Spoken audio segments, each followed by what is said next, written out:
इस न्याय के अनुसार नाश रहित हो तो उसको जान कि जिससे वह संपूर्ण जगत व्यापक है, क्योंकि इस अविनाशी का विनाश करने को कोई भी समर्थ नहीं है। और इस नाश रहित अपरमेय नित्य स्वरूप जीव आत्मा के ये सब शरीर नाशवान कहे गए हैं। इसलिए हे भरतवर्षी अर्जुन, तू युद्ध कर। जो इस आत्मा को मारने वाला समझता है तथा जो इसको मरा मानता है, वे दोनों ही नहीं जानते हैं, क्योंकि ये आत्मा न तो मरता है और न मारा जाता है। ये आत्मा किसी काल में भी न जन्मता है और न मरता है, अथवा न ये आत्मा हो करके फिर होने वाला है, क्योंकि यह अजन्मा, नित्य, शाश्वत और पुरातन है। शरीर के नाश होने पर भी यह नाश नहीं होता है। हे पुत्र अर्जुन, जो पुरुष इस आत्मा को नाश रहित, नित्य, अजन्मा और अवयव जानता है, वह पुरुष कैसे किसको मरवाता है और कैसे किसको मारता है। और यदि तू कहे कि मैं तो शरीरों के वियोग का शोक करता हूँ, तो यह भी उचित नहीं है, क्योंकि जैसे मनुष्य पुराने वस्त्रों को त्याग कर दूसरे नए वस्त्रों को धारण करता है, वैसे ही जीवात्मा पुराने शरीर को त्याग कर दूसरे नए शरीर को प्राप्त होता है। हे अर्जुन, इस आत्मा को शस्त्र आदि नहीं काट सकते हैं और न ही इसको आग इसको जला नहीं सकती है और जल गीला नहीं कर सकते हैं और वायु नहीं सुखा सकता है, क्योंकि यह आत्मा अछेद है। यह आत्मा अद्वय है, अक्लेश और असोष्य है, तथा यह आत्मा निसंदेह नित्य, सर्वव्यापक, अचल, स्थिर रहने वाला और सनातन है। यह आत्मा अव्यक्त और इंद्रियों का विषय और यह आत्मा अचिंत्य अर्थात मन का अविषय और यह आत्मा विकार रहित अर्थात न बदलने वाला कहा गया है। इससे हे अर्जुन, इस आत्मा को ऐसा जानकर तू शोक करने योग्य नहीं है, अर्थात तुझे शोक करना उचित नहीं है। यदि तू इसको सदा जन्मने और सदा मरने वाला माने तो भी हे अर्जुन, इस प्रकार शोक करने को योग्य नहीं है, क्योंकि ऐसा होने से तो जन्मने वाले की निश्चित मृत्यु और मरने वाले का निश्चित जन्म होना सिद्ध हुआ। इससे भी तू इस बिना उपाय वाले विषय में शोक करने को योग्य नहीं है। यह भीष्म आदिकों के शरीर माया में होने से अनित्य है, इससे शरीरों के लिए भी शोक करना उचित नहीं, क्योंकि हे अर्जुन, संपूर्ण प्राणी जन्म से पहले बिना शरीर वाले और मरने के बाद भी बिना शरीर वाले ही है, केवल बीच में ही शरीर वाले प्रतीत होते हैं। फिर इस विषय में क्या चिंता है। हे अर्जुन, यह आत्म तत्व बड़ा गहन है, इसलिए कोई महापुरुष भी इस आत्मा को आश्चर्य की जो देखता है, और वैसे ही दूसरा कोई महापुरुष ही आश्चर्य की जो इसके तत्व को कहता है, और दूसरा कोई ही इस आत्मा को आश्चर्य की जो सुनता है, और कोई सुनकर भी इस आत्मा को नहीं जानता। हे अर्जुन, ये आत्मा सबके शरीर में सदा ही अवध्य है, जिसका वध नहीं किया जा सकता है। इसलिए संपूर्ण भूत प्राणियों के लिए तू शोक करने को योग्य नहीं है, और अपने धर्म को देखकर भी तू व्यय करने को योग्य नहीं है, क्योंकि धर्मयुक्त युद्ध से बढ़कर दूसरा कोई कल्याणकारक कर्तव्य क्षत्रिय के लिए नहीं है। हे पार्थ, अपने आप प्राप्त हुए और खुले हुए स्वर्ग के द्वार रूप इस प्रकार युद्ध को भाग्यवान क्षत्रिय लोग ही प्राप्त होते हैं। और यदि तू इस धर्म युक्त संग्राम को नहीं करेगा तो सब धर्म को और कीर्ति को खोकर पाप को प्राप्त होगा, और सब लोग तेरी बहुत काल तक रहने वाली अपकीर्ति भी कथन करेंगे। और अपकीर्ति माननीय पुरुष के लिए मरण से भी अधिक बुरी होती है, और जिनके तू बहुत माननीय होकर भी अब तुच्छता को प्राप्त होगा, वे महारथी लोग तुझे व्यय के कारण युद्ध में उपराम हुआ मानेंगे, और तेरे बैरी लोग तेरे सामर्थ्य की निंदा करते हुए बहुत से न कहने वाले वचनों को कहेंगे।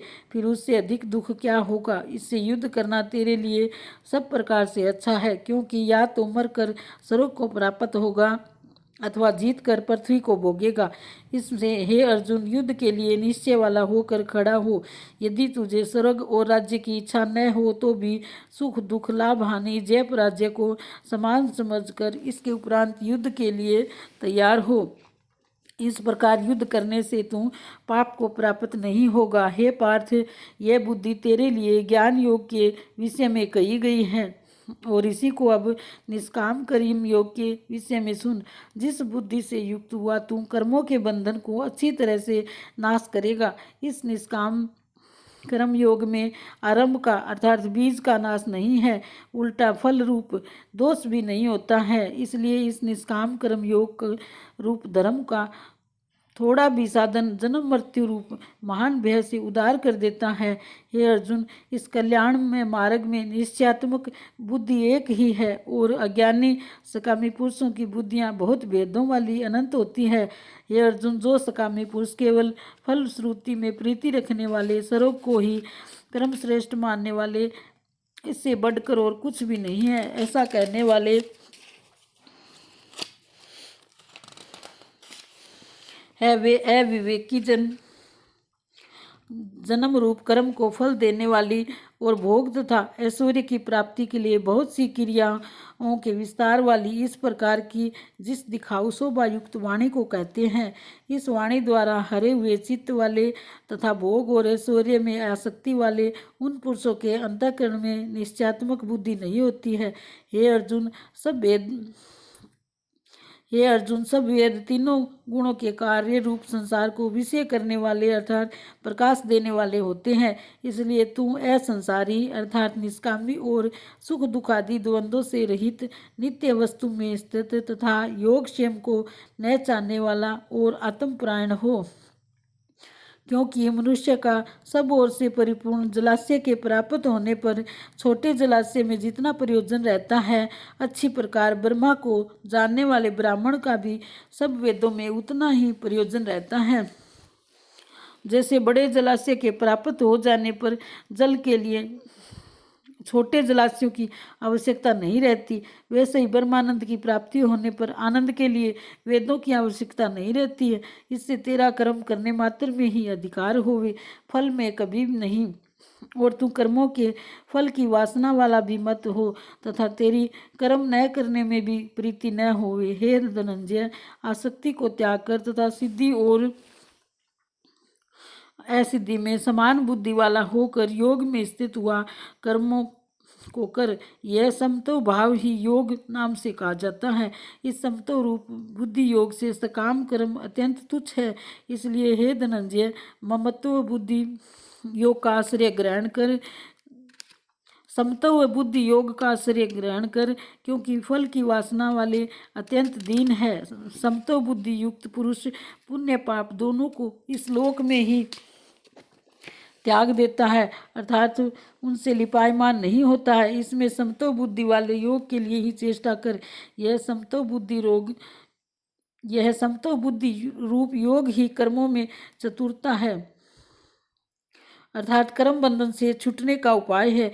क्योंकि बुद्धि योग युक्त ज्ञानी जन कर्मों से उत्पन्न होने वाले फल को त्याग कर जन्म रूप बंधन से छूटे हुए निर्दोष अर्थात अमृत में पद को प्राप्त कर अमृत में परम पद को प्राप्त करते हैं। हे अर्जुन, जिस काल में तेरी बुद्धि मोह रूप दलदल को बिल्कुल तर जाएगी, तब तू सुनने योग्य और सुने हुए के वैराग्य को प्राप्त होगा। जब तेरी अनेक प्रकार के सिद्धांतों को सुनने से विचलित हुई बुद्धि परमात्मा के स्वरूप में अचल और शिथिल ठहर जाएगी, तब तू समतो रूप योग को प्राप्त होगा।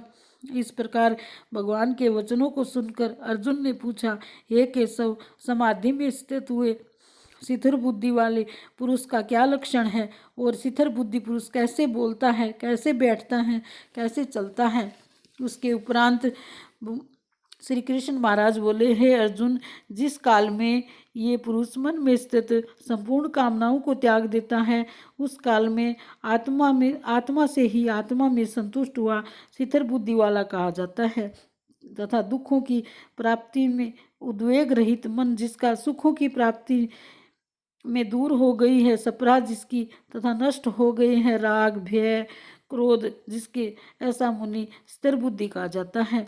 जो पुरुष सर्वत्र स्नेह रहित हुआ, उन शुभ तथा अशुभ वस्तुओं को प्राप्त होकर न प्रसन्न होता है न द्वेष करता है, उसकी बुद्धि शिथिल है।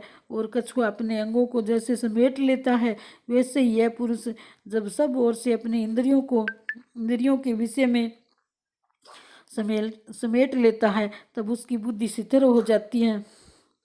यद्यपि इंद्रियों के द्वारा विषयों को नए ग्रहण करने वाले पुरुष के भी केवल विषय तो निर्वर्त हो जाते हैं, परंतु राग नहीं होते। राग निर्वर्त होता और उस पुरुष का तो राग भी परमात्मा को साक्षात करके निर्वर्त हो जाता है। और हे अर्जुन, जिसमें कि यत्न करते हुए बुद्धिमान पुरुष के भी मन को यह प्रधान स्वभाव वाली इंद्रियां बलात् हर लेती है, इसलिए मनुष्य को चाहिए कि उन संपूर्ण इंद्रियों को वश में करके समाहित चित हुआ मेरे प्राण स्थित हुए, क्योंकि जिस पुरुष के इंद्रियां वश में होती है उसकी ही बुद्धि शिथिल होती है। हे अर्जुन, मन सहित इंद्रियों को वश में करके मेरे प्राण न होने से मन के द्वारा विषयों का चिंतन होता है और विषयों को चिंतन करने वाले पुरुष की उन विषयों में आसक्ति हो जाती है और आसक्ति से उन विषयों की कामना उत्पन्न होती है और कामना से विघन पड़ने से क्रोध उत्पन्न होता है। क्रोध से अविवेक अर्थात मूढ़ भाव उत्पन्न होता है और अविवेक से ही समण शक्ति भ्रमित हो जाती है और समृद्धि के भ्रमित होने से बुद्धि और ज्ञान शक्ति का नाश हो जाता है और बुद्धि के नाश होने से यह पुरुष अपने श्रेय साधन से गिर जाता है। परंतु स्वाधीन व अंतःकरण वाला पुरुष राग द्वेष से रहित अपने वश में की हुई इंद्रियों द्वारा विषयों को भोगता हुआ अंतःकरण की प्रसन्नता अर्थात स्वच्छता को प्राप्त होता है। उस निर्मलता के होने पर इसके संपूर्ण दुखों का अभाव हो जाता है और उस प्रसन्न चित्त वाले पुरुष की बुद्धि शीघ्र ही अच्छी प्रकार स्थिर हो जाती है। ये अर्जुन, साधन रहित पुरुष के अंतःकरण में श्रेष्ठ बुद्धि नहीं होती है और उस अयुक्त के अंतःकरण में आस्तिक भाव भी नहीं होता है और बिना आस्तिक भाव वाले पुरुष को शांति भी नहीं होती। फिर शांति रहित पुरुष को सुख कैसे हो सकता है, क्योंकि जल में वायु नाव जैसे हर लेता है, जल में वायु नाव को जैसे हर लेता है, वैसे विषयों में विचरती हुई इंद्रियों के बीच में जिस इंद्रिय के साथ मन रहता है वह एक ही इंद्रिय इस अयुक्त पुरुष की बुद्धि को हरण कर लेती है। इसलिए हे महाबाहु, जिस पुरुष की इंद्रियां सब प्रकार इंद्रियों के विषयों से वश में की हुई होती है उसकी बुद्धि शिथिल होती है। और हे अर्जुन, संपूर्ण भूत प्राणियों के लिए जो रात्रि है उस नित्य शुद्ध बोध स्वरूप का परमानंद में भगवत को प्राप्त हुआ योगी पुरुष जागता है और जिस नाशवान क्षण भंगुर सांसारिक सुख में सब भूत प्राणी जागते हैं, तत्व को जानने वाले मुनि के लिए वह रात्रि है। जैसे सब ओर से परिपूर्ण अचल प्रतिष्ठा वाले समुद्र के प्रति नाना नदियों के जल उसको चलायमान न करते हुए ही समा जाते हैं, वैसे ही जिस शिथिल बुद्धि पुरुष के प्रति संपूर्ण भोग किसी प्रकार का विकार उत्पन्न किए बिना ही समा जाते हैं, वह पुरुष परम शांति को प्राप्त होता है, न कि भोगों को चाहने वाला। क्योंकि जो पुरुष संपूर्ण कामनाओं को त्याग कर ममता रहित और अहंकार रहित सपरा रहित हुआ बरतता है, वह शांति को प्राप्त होता है। हे अर्जुन, यह ब्रह्मा को प्राप्त हुए पुरुष की स्थिति है। इसको प्राप्त होकर योगी कभी भी मोहित नहीं होता है और अंत काल में भी इस निष्ठा में स्थित होकर ब्रह्मानंद को प्राप्त हो जाता है। इति श्रीमद् भगवत गीता रूपी उपनिषद एवं ब्रह्म विद्या एवं योग शास्त्र विषय श्री कृष्ण और अर्जुन के संवाद में सांख्य योग नामक दूसरा अध्याय। जय श्री कृष्ण। हरे कृष्ण कृष्ण कृष्ण हरे हरे, हरे राम राम राम हरे हरे।